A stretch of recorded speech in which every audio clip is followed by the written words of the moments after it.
Tienes palabras de vida eterna. ¿Dónde más iré, Dios? ¿Dónde más iré? Tienes palabras de vida eterna. 13, versículo 1 al versículo 7. Romanos 13, del 1 al 7. Leemos juntos, luego mantenga su Biblia abierta para seguir y ir viendo conmigo la lectura a medida que vayamos transitando por los versículos. Romanos 13, del 1 al 7, leamos, dice la palabra del Señor. Sométase toda persona a las autoridades superiores, porque no hay autoridad sino de parte de Dios, y las que hay, por Dios han sido establecidas. De modo que quien se opone a la autoridad, a lo establecido por Dios resiste, y los que resisten acarrean condenación para sí mismos.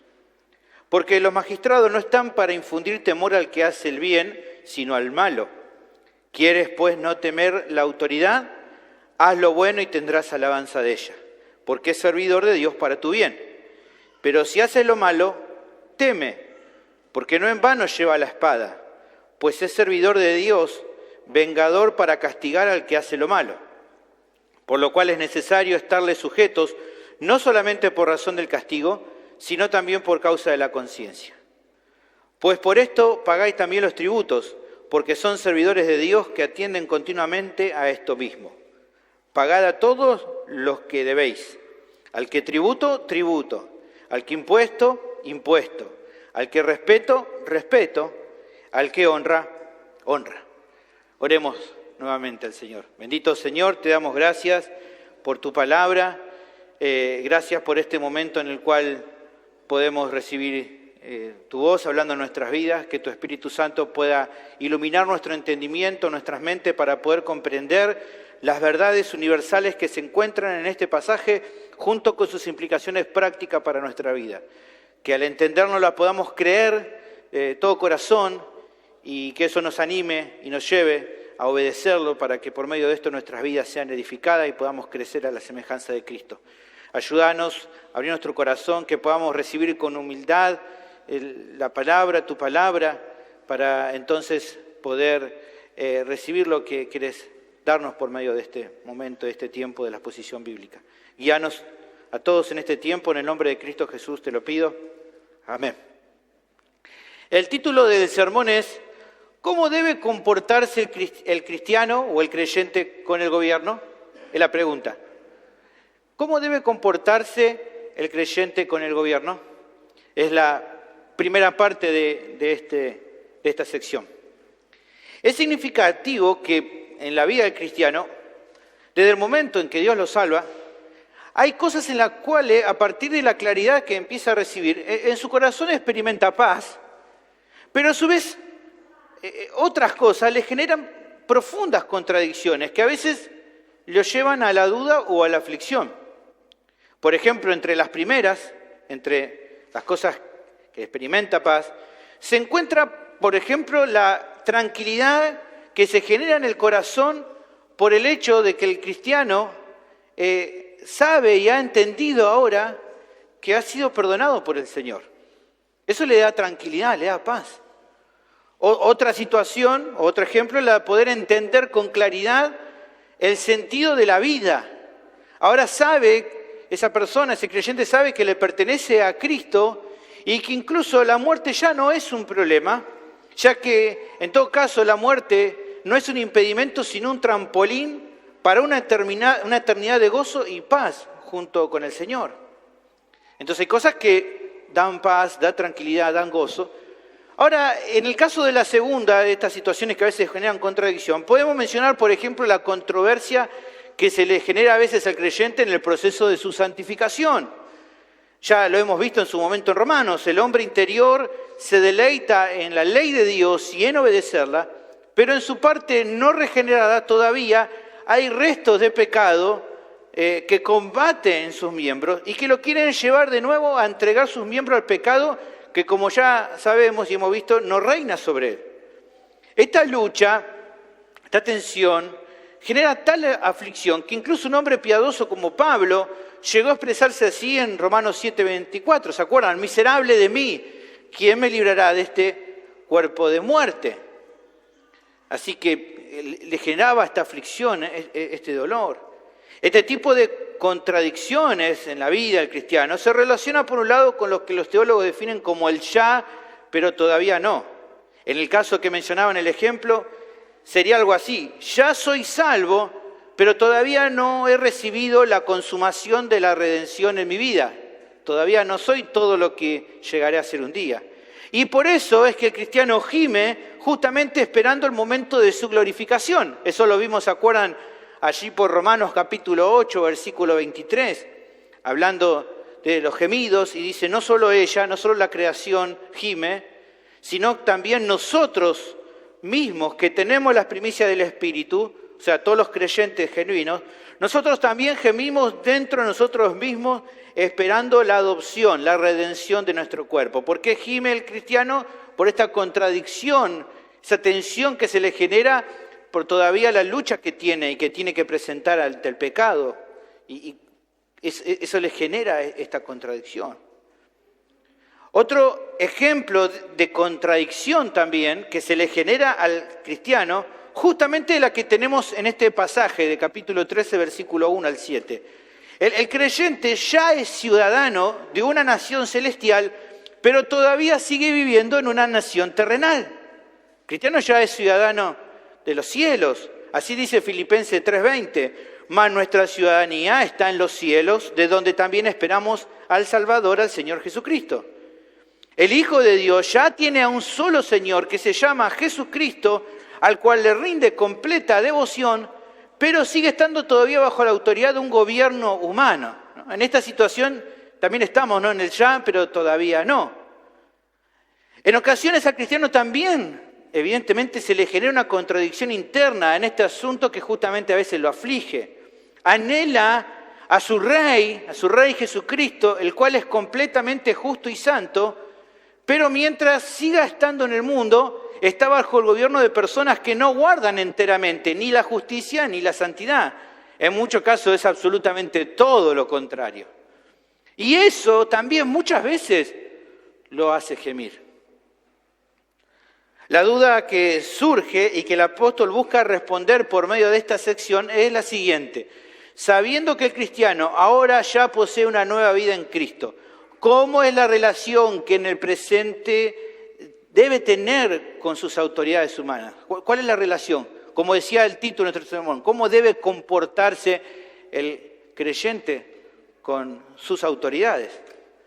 Bueno, esta sección es muy valiosa. De hecho, muchos eruditos coinciden, muchos teólogos coinciden, en que es la porción de las Escrituras más importante que tenemos para responder esta duda. Muchos teólogos dicen que sí, y coincido con ellos al haberlo analizado. Por eso te animo a seguirme, porque considero que este sermón te va a ser de mucha edificación, de mucho consuelo y de ánimo, si tu deseo, como venimos remarcando ya desde el comienzo del capítulo 12, es justamente tu deseo rendir tu vida como un sacrificio agradable a Dios, que es justamente el culto racional de cada cristiano. Así que el tema del sermón es el siguiente: de acuerdo a su nueva vida en Cristo, los creyentes deben someterse a las autoridades que Dios ha establecido. De acuerdo a su nueva vida en Cristo, los creyentes deben someterse a las autoridades que Dios ha establecido. ¿Por qué deben hacerlo? Bueno, el texto presenta 5 razones que confirman esto, de las cuales, por razón de tiempo, hoy vamos a ver solamente la primera. ¿Está bien? Solo la primera. Veremos si en la segunda parte veremos las otras 4 o quizás haya más de una parte más. Vamos a ver entonces la primera de las razones, la tenemos en el versículo 1 y versículo 2. Un creyente debe someterse a sus autoridades porque la autoridad que poseen le fue delegada por Dios. Esta es la primera razón. Un creyente debe someterse a sus autoridades porque la autoridad que poseen esos gobernantes les fue delegada por Dios. El pasaje arranca en esta sección con otro mandato que guarda relación con lo visto anteriormente. Dice el versículo 1 para empezar: sométase toda persona a las autoridades superiores. Así comienza. Como te decía, hay una relación. ¿Cuál es esa relación? Bueno, Por un lado, el hecho de que, aquí empecemos con un capítulo 13, no quiere decir que haya cambiado el hilo de lo que viene tratando el apóstol. No es que ahora, porque es 13, ahora hay un cambio rotundo de asunto. No, él viene siguiendo el mismo hilo de argumentación, ya que este mandato se relaciona con lo que arrancamos a ver desde el capítulo anterior, el capítulo 12. ¿Se acuerdan lo que vimos cuando comenzamos el capítulo 12? Que a partir de la salvación que ha recibido, el creyente es llamado a vivir de acuerdo a su nueva vida en Cristo, que es una vida en sacrificio agradable a Dios. Podemos repetir esos versículos. Capítulo 12, versículo 1. Así que, hermanos, os ruego por las misericordias de Dios que presentéis vuestros cuerpos en sacrificio vivo, santo, agradable a Dios, que es vuestro culto racional. No os conforméis a este siglo, sino transformaos por medio de la renovación de vuestro entendimiento, para que comprobéis cuál sea la buena voluntad de Dios, agradable y perfecta. Para eso, para tener una vida de sacrificio agradable a Dios, debe obedecer los requerimientos que están de acuerdo a su voluntad, que son los que hemos visto ya durante todo el capítulo 12. Así que, por un lado, se relaciona con esto. Por otra parte, como veíamos en la sección anterior, desde el capítulo 12, versículo 9 hasta el 21, se requiere una serie de actitudes correctas en la vida del creyente. ¿Se acuerdan que vimos eso en esa sección bastante larga? Por un lado, vimos actitudes personales adecuadas en el capítulo 12, versículo 9. Luego vimos actitudes en cuanto a las relaciones mutuas en el marco de la familia de la fe. ¿Se acuerdan que vimos eso del capítulo 12, versículo 10 al versículo 13? Después las relaciones que apuntaban a las situaciones generales con todas las personas. Capítulo 12, versículo 14 al 18. Finalmente, mencionamos la vez pasada cuando estábamos viendo Romanos, las actitudes adecuadas que el cristiano tiene que tener con sus enemigos personales. ¿Se acuerdan esa parte? Versículo 19 al 21. Ahora, siguiendo con esta tónica, con este hilo, es que el pasaje ahora prosigue describiendo la actitud adecuada del creyente, pero ahora dirigida a otro grupo de personas, que ahora vamos a ver a continuación cuál es. ¿Está bien? Mantiene lo mismo, actitudes adecuadas. Con un grupo, primero algo personal, con un grupo, con otro grupo y ahora con otro grupo. Ahora, luego de hacer estas aclaraciones, podemos repasar cuál es el requerimiento que se da. Dijimos, sométanse cada uno de ustedes, sométase cada persona a las autoridades superiores. Ahora, ¿qué significa esto? ¿Qué es este mandato que se nos da? Bueno, yo creo que es sabio ir mirando cada parte de esta declaración para entender bien lo que se está pidiendo. Lo primero que se menciona en esta partecita es el mandato propiamente dicho. ¿Cuál es el mandato? Sométase toda persona. Eso es lo primero que dice. El verbo utilizado en el original es el griego hupotazo. Es la idea de subordinarse a alguien, de respetar una autoridad y por lo tanto honrarlo y obedecerlo. Esa es la idea de someterse. También notamos que es un verbo que está en imperativo, sométase, por lo que se entiende que no es una acción opcional, se debe cumplir, es una orden. Pero a su vez, analizando el verbo aquí, es un imperativo pero pasivo, algo interesante. Algunos teólogos llegan a la conclusión de que es así, un imperativo pasivo, para remarcar que la sumisión del cristiano debería ser voluntaria. O sea, no sería una mala conclusión el pensar que en esto, que no estaría mal esto que dicen algunos teólogos, porque de manera general la sumisión que se le solicita al creyente generalmente siempre se trata de su propia voluntad. Es de su propia voluntad que tiene que hacerlo. Lo siguiente que se observa es quién tiene que cumplir este requerimiento. ¿Qué dice aquí el texto? Toda persona. En el original la idea es toda alma, pero digamos que no estaría mal traducirlo como toda persona. El punto es que es llamativo que nosotros estábamos viendo que en otra ocasión usaban un mandato y hablaba de ustedes, o cada uno de ustedes, cada uno de vosotros, o todo cristiano, pero acá no se utiliza. Es raro, ¿no? Que no diga sométase cada uno de ustedes o sométase cada uno de vosotros. No, dice sométase toda persona. ¿Por qué este cambio? Creo que la idea del apóstol es remarcar que esta actitud es propia de cada ser humano sin excepción y que por ende se requiere que el cristiano actúe así para ser un ejemplo para los demás y que otras personas lo imiten.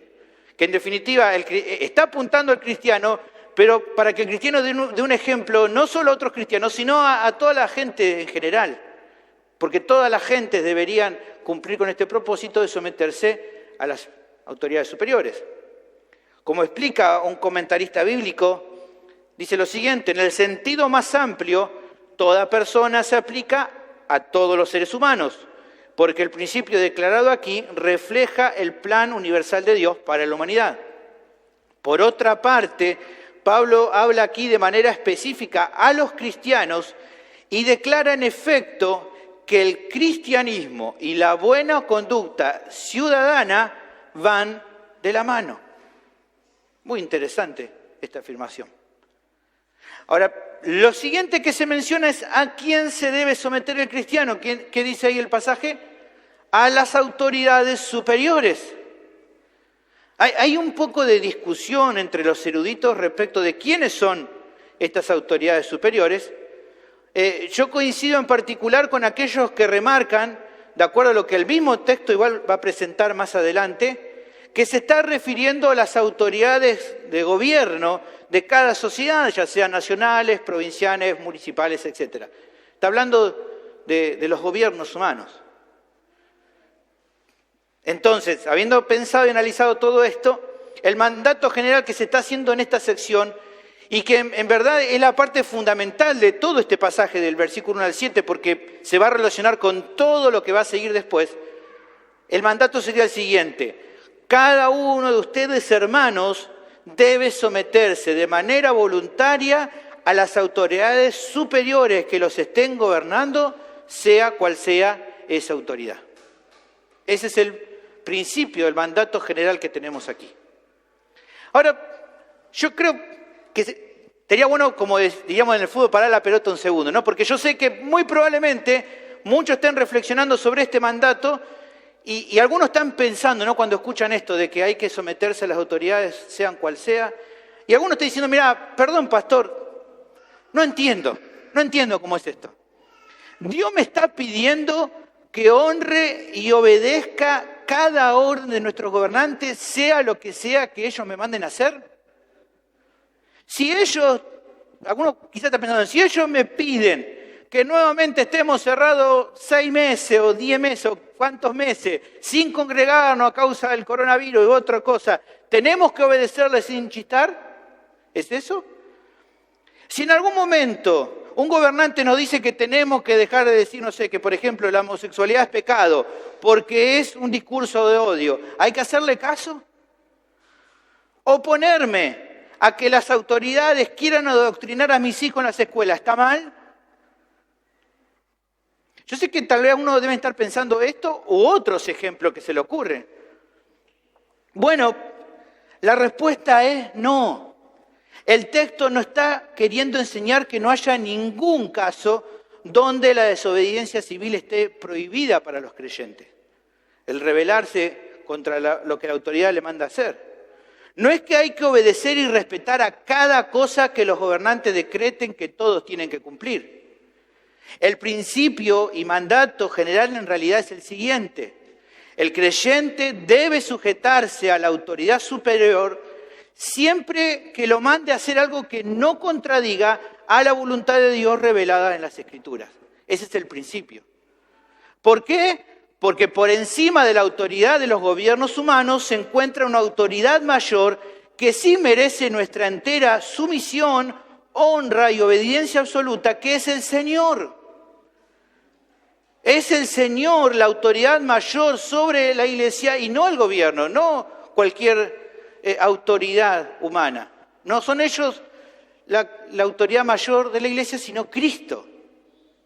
En Efesios capítulo 1, versículo 22 se dice: y sometió todas las cosas bajo sus pies, y hablando de Cristo dice: y lo dio por cabeza sobre todas las cosas a la iglesia que es su cuerpo, la plenitud de aquel que todo lo llena en todo. Entonces, nuestra autoridad mayor, soberana, que está por encima de cualquier otra autoridad, para cada creyente y para la iglesia de Cristo es Cristo. Él es nuestra autoridad a la que le rendimos completa devoción y obediencia. Por consiguiente, nuestra mayor lealtad es con el Señor y no con una autoridad que esté debajo de Él. Solo como para una ilustración comparativa de esto, podemos, por ejemplo, mencionar el caso de una esposa cristiana. Cada hermana casada sabe y entiende que debe someterse al liderazgo de su esposo, sea el esposo cristiano o no. En Efesios 5:22 se nos habla de esto. Cada hermana debe someterse a su esposo, porque él es su cabeza en el hogar.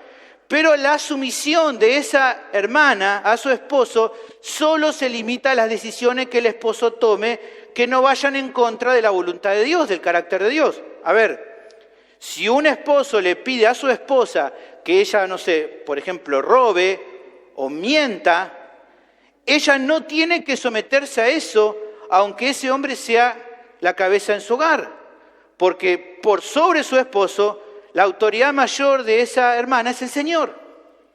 ¿Se entiende? Como un ejemplo como para entender hasta qué punto debería.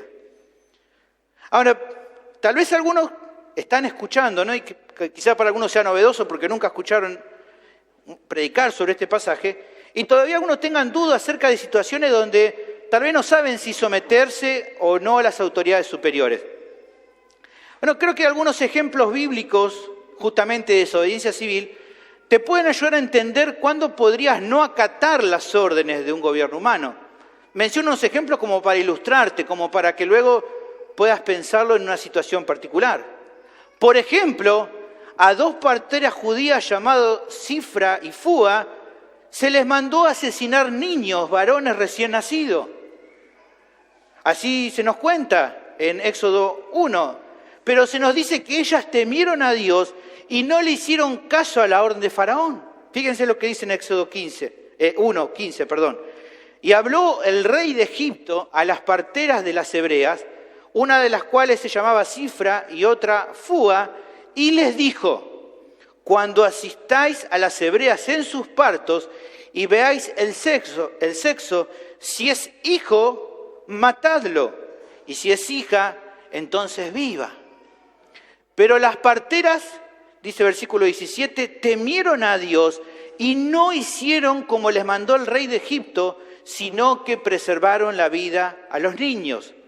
El versículo 20 nos dice: y Dios hizo bien a las parteras, y el pueblo se multiplicó y se fortaleció en gran manera, y por haber las parteras temido a Dios, Dios prosperó sus familias. Estuvo de acuerdo a la voluntad de Dios lo que hicieron, en oponerse a ese decreto de Faraón. Muchos años después, por ejemplo, 4 jóvenes judíos se rehusaron a comer la comida del rey porque incluía alimentos que eran prohibidos por la ley de Moisés. Daniel capítulo 1, versículo 5 dice: y le señaló el rey ración para cada día de la provisión de la comida del rey y del vino que él bebía, y que los criase 3 años para que al fin de ellos se presentaran delante del rey, estos jóvenes judíos.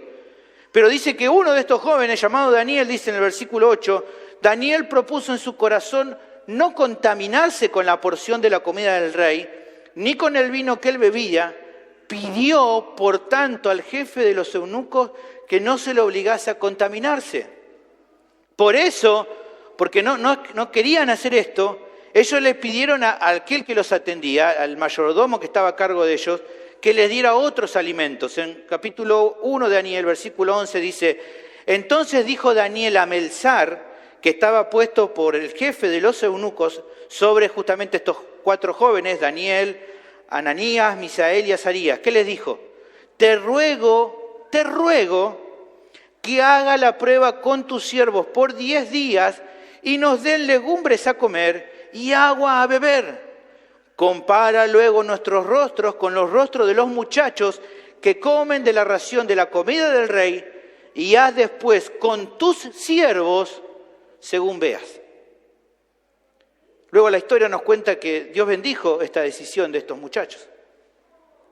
Estos mismos jóvenes, un tiempo después, no hicieron caso a los decretos de sus gobernantes, ni se arrodillaron ante sus dioses, ni dejaron de orar a Dios. Hubo un decreto en el cual Cada persona que vivía en ese reino extranjero tenía que arrodillarse ante una estatua que había hecho el rey, y estos muchachos no hicieron caso, y hubo otro decreto en el cual por 30 días nadie podía clamar ni orar a otro que no sea el rey. O sea, no podían orar, los hebreos no podían orar a Dios, al Dios verdadero. Fíjense lo que hacen en ambos casos estos muchachos. Habló Nabucodonosor y les dijo, es verdad, Sadrach, Mesach y Abednego, estos 3 muchachos que eran compañeros de Daniel, que vosotros no honráis a mi Dios, ni adoráis la estatua de oro que he levantado. Ahora pues, les dice él, le pregunta, ¿estáis dispuestos para que al oír el son de la bocina, de la flauta, del tamboril, del arpa, del salterio, de la zampoña y todo instrumento de música os postréis y adoréis la estatua que he hecho? Porque si no la adorareis, en la misma hora seréis echados en medio de un horno de fuego ardiendo. ¿Y qué Dios será aquel que os libre de mis manos? Fíjense la respuesta de estos muchachos. Sadrach, Mesach y Abednego respondieron al rey Nabucodonosor diciendo, no es necesario que te respondamos sobre este asunto.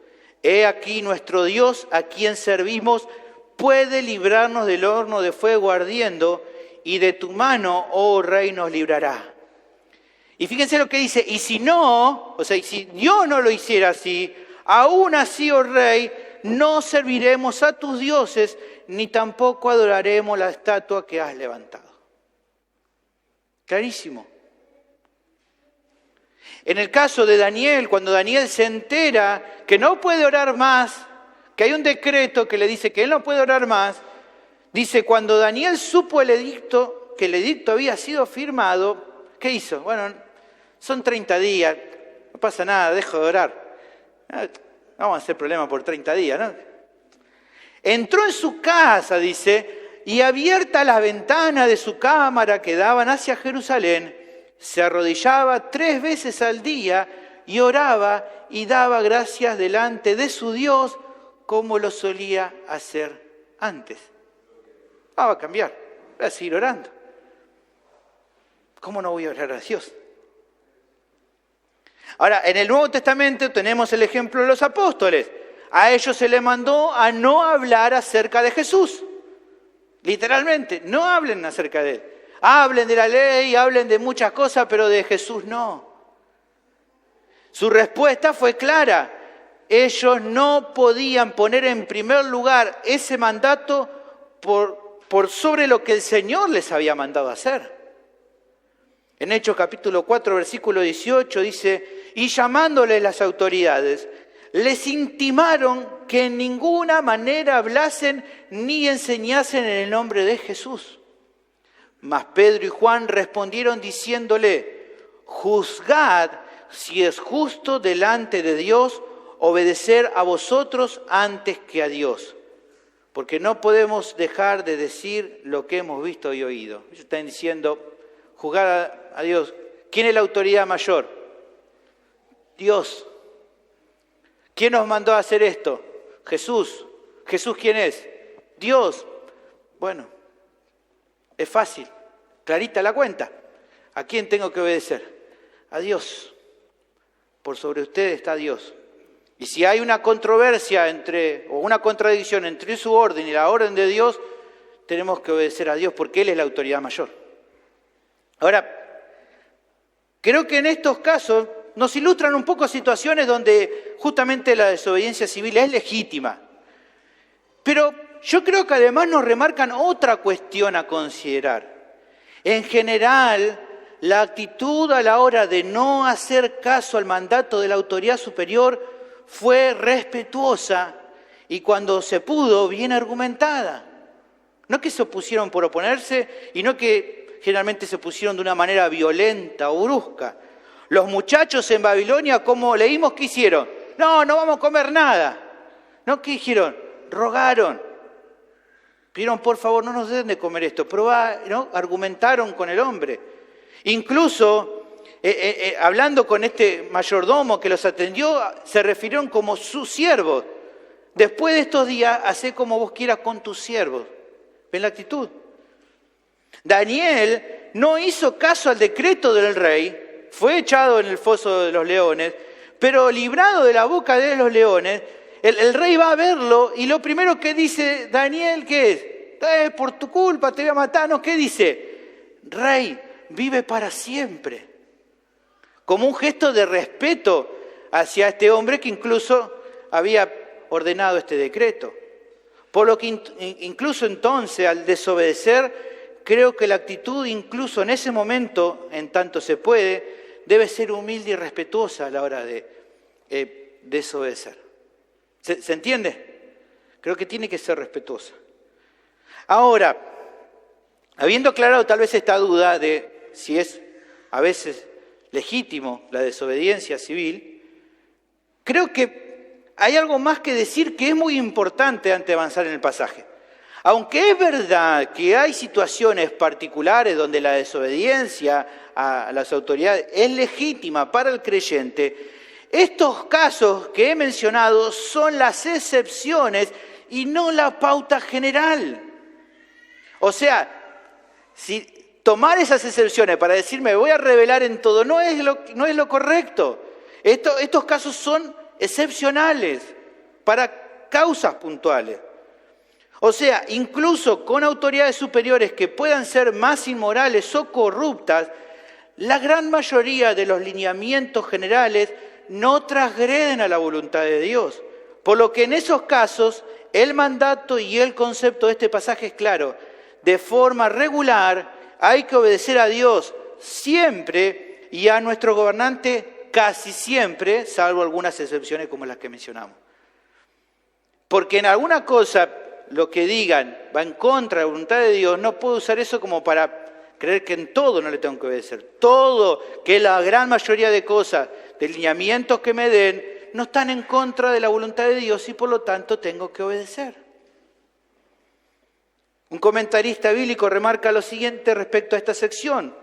Como creyentes individuales, los miembros de una iglesia local están en la obligación de acatar leyes civiles, tales como normas de tránsito, pautas de zonificación, códigos de construcción, regulaciones de seguridad en caso de incendio y todas las demás leyes y regulaciones que no les lleven a desobedecer la palabra de Dios. Una iglesia solo puede justificar su desobediencia de una orden que, por ejemplo, les exija aceptar homosexuales como miembros de la iglesia o contratarlos para trabajar en la iglesia como parte del personal. Casi en todo el mundo hoy día, incluyendo muchos territorios que antes estuvieron bajo el comunismo, los cristianos muy rara vez se ven abocados a una situación en la cual les sea necesario obedecer a Dios antes que a los hombres. Por lo tanto, nuestra obligación más común consiste en obedecer tanto a Dios como a los hombres. Así que de entrada, el texto nos da el precepto que cada cristiano debe seguir de manera general, sea cual sea la autoridad superior que lo gobierne, voluntariamente debe someterse a su autoridad.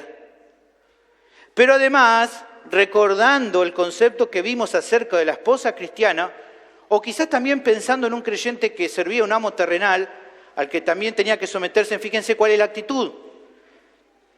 Mencionamos el ejemplo para entender, dice en Efesios 6 y 7, de un esclavo que tiene que obedecer a su amo y someterse a él. Dice, no sirviendo al ojo como los que quieren agradar a los hombres, sino como siervos de Cristo, de corazón, haciendo la voluntad de Dios, sirviendo de buena voluntad, como al Señor y no a los hombres. Pensando en todo esto, nos damos cuenta entonces que la manera adecuada de someterse es de buena gana, o sea, con una actitud agradable y pacífica, y no quejándose constantemente o amargado por los defectos o las incapacidades de esa autoridad. A ver, quiero que me ayudes a pensar por un momento en cuanto a esto. Cada hermana, por ejemplo, sabe y no lo hace. Las hermanas me pueden decir que esto es así. Cada hermana que está aquí, hermana casada, no está todo el tiempo expresando por todos lados, por redes sociales o contándole a otro, ¿no? Diciendo, qué desastre que es mi esposo, no hace una bien, no le pega a ninguna de las decisiones que toma, no está todo el tiempo haciendo eso. No me lo imagino, ¿no? Que esté todo el tiempo haciendo eso. No, por lo menos acá no conozco ninguna hermana que esté. Quizá en su corazón a veces lo piensa, uno se ríe, pero no están todo el tiempo poniendo en redes sociales, en Twitter, en Facebook, en estado de WhatsApp, diciéndole a todo el mundo, mi esposo es un desastre, no pega una, no hacen una bien. Qué bajón tener que someterme a alguien así. No está así. Tampoco me imagino a todos los hermanos en general, hombres o mujeres, remarcando, espero que así no sea, ¿no?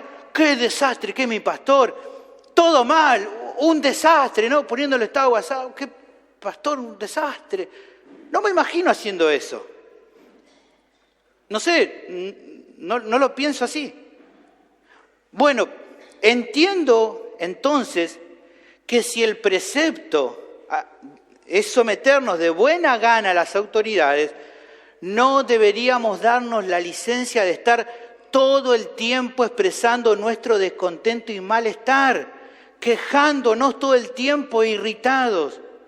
Porque en verdad, si somos cuidadosos en otros casos, lo cual está bien, dice, bueno, pero otros son cristianos, pero usemos otro ejemplo, ¿querés? Tenés un jefe medio desastre, no estás todo el tiempo poniendo por todos lados que tu jefe es un desastre, por más que sea inconverso y que tal vez lo sea, no estás todo el tiempo quejándote. Entonces, si somos cuidadosos en otros casos, lo cual está bien, creo que tendríamos que hacerlo también en esto. Y no estar todo el tiempo expresando de una mala manera, ¿no? En cuanto a nuestras autoridades. En verdad, hermano, este requerimiento creo que solo puede lograrse por medio de una vida llena del Espíritu. Solamente así, usando los medios de gracia a disposición del creyente, los medios de gracia que hoy yo tenemos. Porque así como la tendencia natural del ser humano no es querer someterse a un jefe, a un amo, a los padres, a un esposo, tampoco lo es con un gobernante, sea más o menos justo. Tampoco es. Solo un corazón que considera de manera constante la seguridad que tiene en el control soberano de Dios, tanto sobre su propia vida como lo que ocurre en el mundo, lo hace involucrarse con sabiduría en su sociedad, sin caer en ningún extremo respecto a su relación con el mundo que lo rodea, incluso hablando de las autoridades superiores. Me parece interesante lo que comentan en cuanto a el pastor John MacArthur. En este caso me parece bueno mencionarlo, ya que justamente, quizá uno lo sepa, pero el año pasado, él junto al resto de los pastores de su iglesia, por convicción, la iglesia tomó una decisión que iba en contra del gobierno del estado donde ellos estaban. Ellos decidieron algo que fue en contra, fue de conocimiento público. Ahora, él dice en cuanto a esto, miren lo siguiente. Él dice, debemos mantenernos cautelosos, preparados y pendientes de lo que sucede alrededor de nosotros y en el mundo. Pero ese no debe ser el foco de nuestra atención. Y nuestra manera de vivir en medio de todo ello debe ser inocente, libre de toda ansiedad, mala voluntad, rencor y justicia en nuestra propia opinión. Menciona MacArthur el texto de Mateo 17, guardado de los hombres, porque os entregarán a los concilios y en sus sinagogas os azotarán. Pero continuó Jesús en su advertencia, y aún ante gobernadores y reyes seréis llevados por causa de mí, para testimonios a ellos y a los gentiles. Mas cuando os entreguen, no os preocupéis por cómo o qué hablaréis, porque en aquella hora os será dado lo que habéis de hablar. Mateo 10, 18 y 19. Ahora, a partir de considerar entonces el mandato principal de esta sección en cuanto a la actitud del creyente con las autoridades superiores, a continuación el pasaje nos da la primera razón de por qué debe obrar el creyente de esta manera. ¿Qué dice ahí nuestro texto, versículo 1? Porque no hay autoridad sino de parte de Dios, y las que hay por Dios han sido establecidas. ¿Cuál es la primera razón entonces que el pasaje nos da por qué tenemos que someternos? Bueno, la primera razón que nos da es que la autoridad que justamente tienen las autoridades superiores la poseen no por ellas mismas, sino porque Dios se las ha delegado. No tienen autoridad para dirigir si Dios no se lo hubiera dado. Jesús nos cuenta un poco de esto, ¿se acuerdan en la charla que tiene con Pilato? Entonces le dijo Pilato a Jesús, ¿a mí no me hablas? ¿No sabes que tengo autoridad para crucificarte y que tengo autoridad para soltarte? Respondió Jesús, ninguna autoridad tendrías contra mí si no te fuese dada de arriba. Jesús le dice, sí, probablemente puedas hacer eso porque en definitiva si lo podés hacer no es por tu propia autoridad, no es por Roma, no es por el emperador, es porque Dios te dio esa autoridad. Jesús lo reconoce y lo dice, lo expresa. Le está diciendo, incluso vos, tan infame, tan impío como sos Pilato, en el lugar que estás es porque Dios te ha puesto en ese lugar. Dios te ha dado esa autoridad. Por lo tanto, las autoridades superiores que han estado en cada momento de la historia, que hay hoy en la actualidad, en nuestra nación y en otras, y que habrá de acá hasta que el Señor vuelva, en definitiva, son todas establecidas por Dios en su sola soberanía.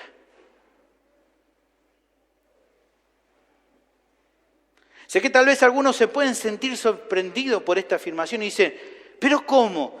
¿Dios es el responsable de los gobernantes malos que nos dirigen? Bueno, la respuesta a esa duda es sí y no en un sentido. Sí, es responsable último de que estén en ese lugar de autoridad.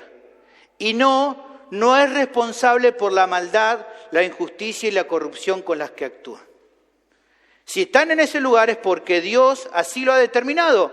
Lo reconozcan ellos o no, están en ese lugar porque Dios lo ha determinado. Pero un día ellos van a dar cuenta por su desprecio a la ley de Dios y por no haber sometido sus decisiones a la voluntad del Señor. Algunos de ellos cuando asumen lo dicen, ¿se acuerdan? Usted conoce, algunos de ellos dicen, ¿no?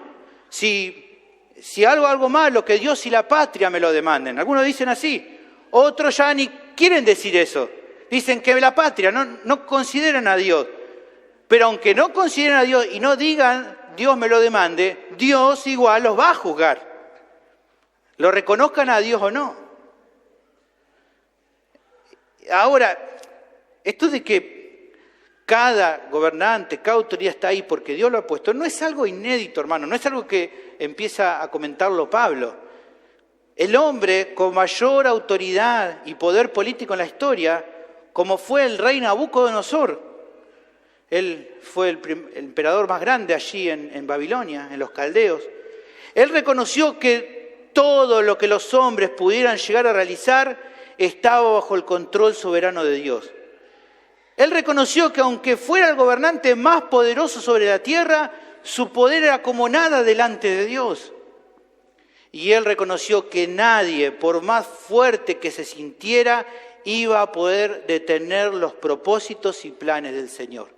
Él lo reconoce así en Daniel 4:35. Él dice, todos los habitantes de la tierra son considerados como nada. Y Dios hace según su voluntad en el ejército del cielo y en los habitantes de la tierra, y no hay quien detenga su mano y le diga, ¿qué haces? Este hombre reconoció eso. Ahora, viniendo a nuestro tiempo, tal vez hoy mismo, hoy, domingo, usted lo sabe, quizás hoy se pueda llegar a definir un cambio de influencia en la política de nuestro país. O pensándolo quizás no tanto, sin importar quién gane. Pero pase o no pase que haya un cambio, más allá de que nuestra responsabilidad es votar con sabiduría y prudencia, claramente que sí, escogiendo no darle el voto a aquellos candidatos o partidos que promueven ideologías que estén en contra de las Escrituras, a fin de cuentas, hermanos, quien gane o pierda va a depender de la soberanía de Dios. Es así. ¿Por qué? Porque, como hemos visto y podemos ver en Daniel 2:21, es Dios quien pone y saca reyes. Es Dios quien asciende o destituye a presidentes, emperadores y dictadores. Imperios completos se disuelven por el control de Él. Y claramente también es Dios quien les da bancas o se las quita a senadores o diputados. Todo bajo su control. ¿Por qué? Porque toda autoridad que reciban es solo porque Él se las da. Así nos dice aquí el texto. Ahora, una vez dada la primera razón, lo que se remarca es lo que implica no someterse a las autoridades superiores. Versículo 2. De modo que quien se opone a la autoridad, a lo establecido por Dios resiste, y los que se resisten acarrean condenación para sí mismos. ¿Qué significa esto? Bueno, es una conclusión lógica a partir del mandato que se mencionó. Si alguien no se somete y no respeta a las autoridades de su nación, en definitiva se está oponiendo también a Dios que los puso en ese lugar a esas autoridades.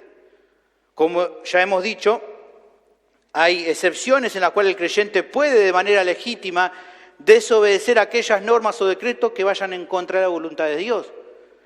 Pero dejando de lado esos casos puntuales, que alguien se rebele o se oponga de una forma combativa o agresiva, aquí la palabra oponerse en el original es antitazo, que se refiere a una actitud de rebelarse presentando batalla o guerra contra alguien. Justamente contra las normativas del lugar donde vive y a sus gobernantes, que son los que dirigen de acuerdo a esas normas, esas personas se están sublevando contra también la autoridad de Dios, a quienes todas las autoridades superiores van a rendir cuentas, lo reconozcan o no. Por lo que entonces, al rebelarse a su autoridad, los que resisten se exponen a un castigo justo por parte de las autoridades. La palabra en el original para condenación es crima, que tiene que ver con un castigo, con una sentencia judicial. O sea, como para entender con claridad esto, el cristiano que se rebela y no acata la autoridad de un gobernante, salvo en asuntos excepcionales, abre la puerta a un castigo, no puede decir que ese castigo sea injusto o que Dios va a respaldar su desacato, porque detrás de la condena que ha recibido está Dios mismo que le dio autoridad a esas autoridades sobre ese creyente. Solo para darle un ejemplo, ilustrar mejor esto, creo, va a ayudar. Si en la ruta, cerca de mi casa, las autoridades ponen un semáforo y yo digo, estos gobernantes son unos corruptos, así que no voy a respetar la luz roja. Bueno, me puedo exponer a una sanción. Y si me hacen una multa, no voy a poder decir, me pusieron una multa porque me persiguen porque soy un cristiano. No voy a poder decir eso. Ni tampoco voy a poder decir, bueno, me resistí a frenar la luz roja porque como cristiano quiero expresar mi descontento contra este gobierno inmoral. Tampoco puedo decir eso. Y mucho menos puedo pensar y decir, gracias Señor, porque la reprimenda de este oficial de tránsito que me paró y me hizo una multa es sufrir por la causa del Evangelio. Tampoco puedo decir eso. No es así. Si desobedecemos a la autoridad en algo que no vaya en contra de la palabra de Dios, estamos pecando y tenemos que arrepentirnos, porque detrás de esa rebelión a las autoridades superiores nos estaríamos rebelando contra Dios. Yo creo que hay que considerar bien esto, hermanos, porque quizás tengamos que cambiar bastante nuestra mentalidad y amoldarnos a los conceptos bíblicos. Nuevamente, hermanos, uno dice, el pastor se puso la gorra, ahora me quiere decir que seguro que él le gusta estar con los gobernantes. No, es la palabra de Dios la que te está hablando. No soy yo, es la palabra de Dios la que claramente está exponiendo esto. Ahora, el próximo domingo vamos a seguir avanzando viendo otras razones de por qué el creyente debe someterse. Te animo a que venga. Quizás alguno quiere venir. Vamos a ver otras razones.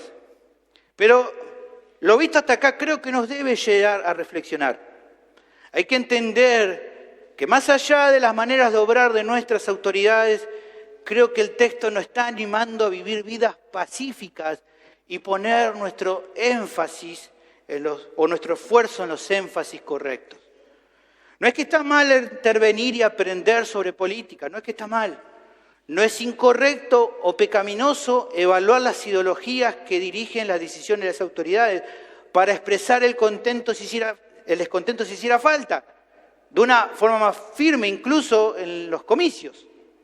A diferencia de los hermanos en Roma que no tenían votaciones para escoger autoridades como las de hoy, y ellos teniendo, por ejemplo, un gobernante impío como Nerón, es significativo que el apóstol los llamara a someterse a sus autoridades.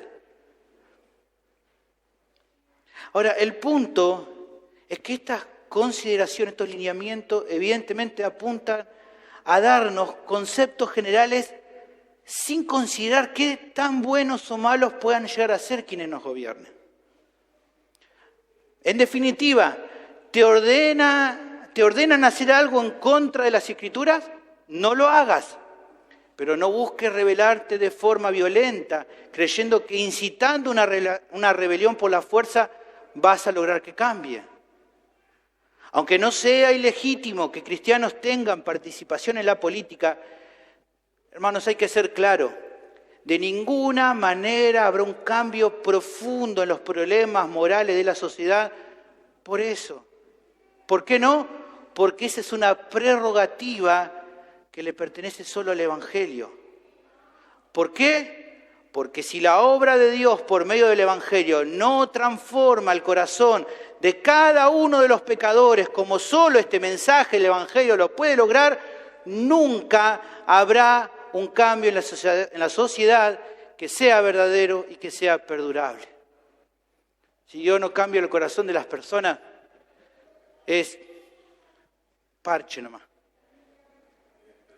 Por eso, más allá de la participación en los ámbitos partidarios, en los ámbitos políticos, la responsabilidad más importante del creyente es involucrarse por sobre todas las cosas en su nación, en predicar el Evangelio y dar un testimonio genuino del cambio glorioso que el mensaje de Cristo produce en la vida de aquellos que creen y se arrepienten.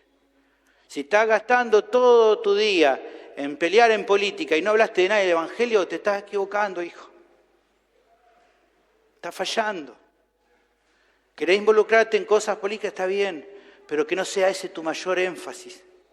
Que tu énfasis sea en hablar del Evangelio y mostrar tu vida como un testimonio del Evangelio.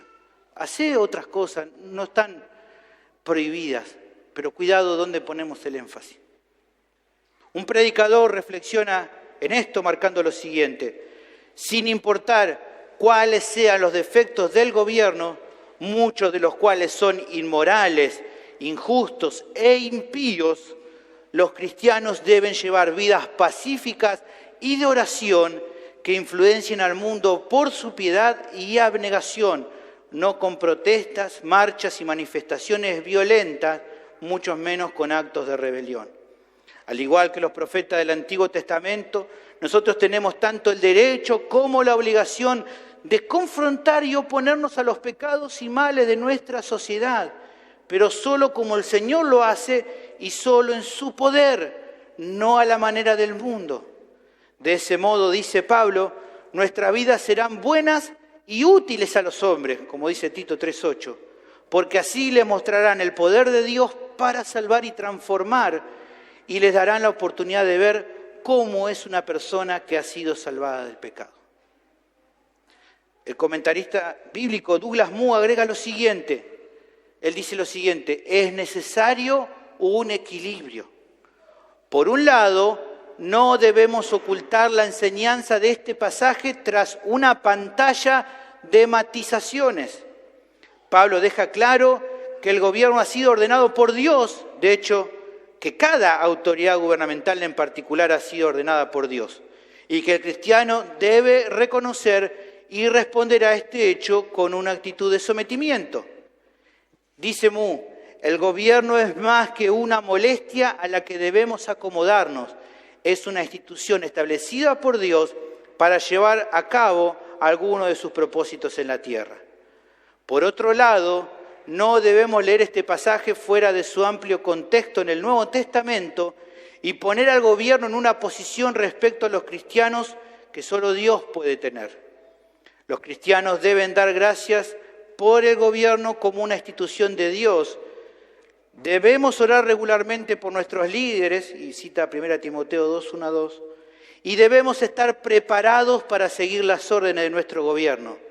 Pero también debemos negarnos a dar al gobierno cualquier derecho absoluto y evaluar todas sus demandas a la luz del Evangelio. Por lo tanto, se requiere primero que muestres en tu vida una actitud humilde y respetuosa hacia los demás, aprendiendo en ocasiones a soportar con paciencia los ataques del mundo, antes que estar todo el tiempo provocando tensión, conflicto y rebelión civil contra los gobernantes de turno. ¿Por qué? Porque así mostraremos en definitiva que el tesoro más grande que vos podés tener y que yo puedo tener no es una sociedad o un gobierno humano más o menos justo, sino que el tesoro más grande que tenemos es Cristo Jesús. 1 Pedro 3:17 dice, porque mejor es que padezcáis haciendo el bien, si la voluntad de Dios así lo quiere, que haciendo el mal. Y en 4:14 añade, si sois vituperados por el nombre de Cristo, sois bienaventurados, porque el glorioso Espíritu de Dios reposa sobre vosotros. Ciertamente de parte de ellos, del mundo, Él es blasfemado, pero por vosotros es glorificado.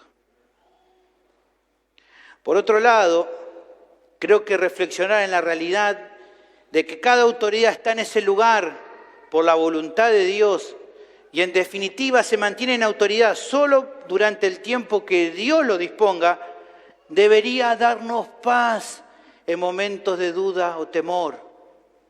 Sé que a veces es muy difícil tener tranquilidad cuando ves no solo que las autoridades dictan normas o leyes completamente contrarias a la ley de Dios, sino incluso se vuelve más difícil cuando esas normativas generan cierta persecución a nuestra fe. Es probable que las noticias que recibimos diariamente, como una economía devastada que va de mal en peor, una corrupción e inmoralidad generalizada y aceptadas como normales, y una inseguridad que da temor por lo que puede pasar a nuestra familia, hace que tal vez tu corazón y también el mío a veces se afane y no logre descansar. Entiendo lo que pasa porque también me pasa a veces. Hermanos, la confianza en la cual nos debemos apoyar es la realidad de que Dios está al control y que incluso usa todo lo que pasa a tu alrededor para tu propio bien. Romanos 8:28 dice, sabemos que a los que aman a Dios, Dios usa todas las cosas que le ayuden a su bien. Esto es, a los que conforme a su propósito son llamados. Dios usará incluso esos momentos difíciles para tu bien. Así lo promete la palabra. ¿Por qué? Porque Él te ama. Eso tendría que ser suficiente. Pensá, por favor, hermanos, en que no debe sorprendernos la persecución. ¿Por qué? Porque es lo esperable para la iglesia en general. Primera de Pedro 4, 2 y 13, Pedro lo dice, amados, no os sorprendáis del fuego de prueba que os ha sobrevenido, como si alguna cosa extraña os aconteciese, sino gozaos por cuanto sois participantes de los padecimientos de Cristo, para que también en la revelación de su gloria os gocéis con gran alegría. Y por sobre todas las cosas, hermanos, es la esperanza la que nos consuela y anima, al saber, hermanos, que pronto, que muy pronto, mucho más pronto de lo que pensamos, todo esto va a pasar. Todo esto va a pasar. Que somos peregrinos en este mundo, pero que ya somos parte y nos espera un reino que es inconmovible. Hebreos 12:28 dice, así que recibiendo nosotros un reino inconmovible, tengamos gratitud y mediante ella sirvamos a Dios, agradándole con temor y reverencia. Hermanos, iglesia, un día nuestro Rey va a regresar. Va a regresar. El verdadero Rey va a regresar. Su reinado no tendrá fin. Con justicia y con rectitud Él va a gobernar. Eso es completamente seguro, hermanos. Por eso es que tu esperanza es firme y de ninguna manera va a fallar. Finalmente creo que es bueno llamar a la reflexión a aquellos que hoy están lejos de Dios. Si tu confianza, escúchame por favor vos que estás sin Cristo, si tu confianza y seguridad, si tu paz está puesta en un cambio de gobierno, está cerrando. En algún momento van a poder ascender tal vez al poder gobernante que sean más sabios, más justos. Pero la realidad, amigo, amiga, que si tu vida no está en Cristo, eso no te sirve de nada. Una autoridad humana no puede librarte de la condenación por tus pecados, ni puede cambiar tu vida. Si hoy te vas de este mundo sin Cristo, te espera un destino de condenación eterna en el infierno, habiendo sido gobernado por una autoridad más o menos buena, porque ningún gobierno te puede salvar de tu pecado. Porque solo Cristo tiene la autoridad y el poder para otorgarte el perdón que necesitas. ¿Cómo podés recibir su perdón? Tenés que arrepentirte de verdad por tus pecados y confiar de todo corazón en la obra redentora de Jesús.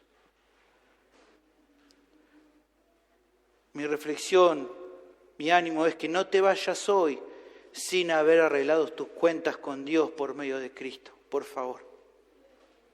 No hay nada más importante que eso en tu vida. Oremos. Bendito Señor, te doy gracias por tu palabra que nos anima, nos habla de diversas maneras, hoy nos habla de esta manera y que podamos reflexionar en todo lo que hemos escuchado. Que podamos, Señor, comprender, llegar a la cuenta de la realidad que somos peregrinos en este mundo, pero que nos espera un reino inconmovible. Que vivamos de una manera quieta y reposada, que podamos hablar el Evangelio y mostrar por medio de nuestras vidas un cambio.